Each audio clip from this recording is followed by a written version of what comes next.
नमस्कार, मी डॉक्टर प्रशांत शिंदे. मी मेडिकवर हॉस्पिटलमध्ये heart specialist म्हणून काम करतो आहे. आज आपण एक अशा टॉपिकवर डिस्कशन करणार आहोत ज्याच्यामुळे आपण हृदयविकार टाळू शकतो.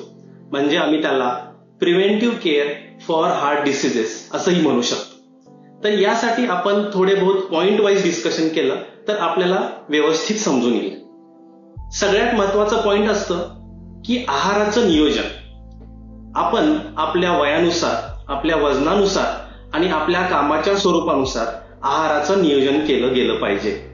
तरीही मी म्हणेन की हृदयरोग टाळण्यासाठीचं जे आपल्याला आहार आहे त्याच्यामध्ये आम्ही सांगताना हे सांगतो की आहारामधून स्निग्ध पदार्थ म्हणजे फॅट कमी करणं गरजेचं आहे. तंतुमय पदार्थ म्हणजे फायबर्स वाढवणं गरजेचं आहे. आहारामध्ये एक्स्ट्राचं मीठ जे आहे ते कमी करणं गरजेचं आहे आणि पाण्याची योग्य मात्रा घेणं हे गरजेचं आहे. दुसरा पॉइंट आहे व्यायाम किंवा एक्सरसाइज. हृदयरोग टाळण्यासाठी आम्ही 30 ते 45 मिनिटं दररोज एक्सरसाइज करण्याची टिप्स देतो, ज्याच्यामध्ये पहिले 10 ते 15 मिनिटं वॉर्मअप, त्यानंतरचे 10 ते 15 मिनिटं ब्रिस्क एक्सरसाइज जसं की स्विमिंग, जॉगिंग, स्किपिंग, बॅडमिंटन या गोष्टी येतील आणि त्यानंतरचे 10 ते 15 मिनिटं कूल डाऊन आणि प्राणायामाचे प्रकार येतील.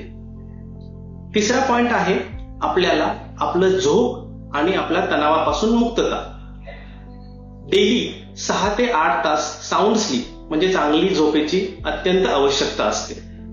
तसंच आपल्याला तणाव कमी करण्यासाठी ऍक्टिव्हली प्रयत्न करावे लागतील, जसे की काही वैयक्तिक तणाव असतील, कामाचे तणाव असतील.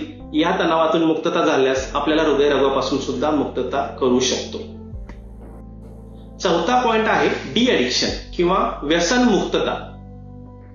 तंबाखू आणि तंबाखूजन्य पदार्थ इन्क्लुडिंग स्मोकिंग हे सर्वात घातक व्यसन समजले जातात हृदयरोगासाठी.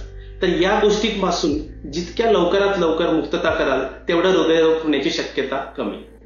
पाचवा मुद्दा आहे वजन कमी करणे किंवा वजन नियंत्रित करणे.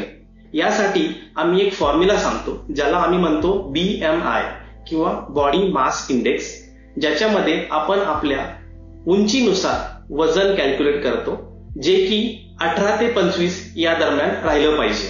म्हणजे आपली उंची डिवायडेड बाय वजनाचा स्क्वेअर हा त्याचा फॉर्म्युला आहे. तो आपण अगदी एक फॉर्म्युलाचं जे कॅल्क्युलेटर आहे त्याच्यानुसार सुद्धा तयार करू शकतो किंवा काढू शकतो. सहावा मुद्दा आहे आपले बाकीचे आजार नियंत्रित करणे. जसं की एखाद्या पेशंटला BP आहे किंवा शुगर्स आहेत किंवा हाय कोलेस्ट्रॉल आहे, तर त्याची नियमितपणे चाचणी आणि त्याच्यावर व्यवस्थित नियंत्रण ठेवणे हेही तेवढंच महत्वाचं आहे. आणि सर्वात महत्वाचा पॉइंट म्हणजे काही प्रिव्हेंटिव्ह हेल्थ चेकअप्स पण करणं गरजेचं आहे. त्याच्यामध्ये आपले व्हायटल्स, काही ब्लडचे इन्व्हेस्टिगेशन्स आणि काही इमेजिंग इन्व्हेस्टिगेशन्स करणं गरजेचं आहे. व्हायटल्स म्हणजे हृदयाची गती, रक्तदाब किंवा ऑक्सिजन लेवल पणही म्हणू शकतो.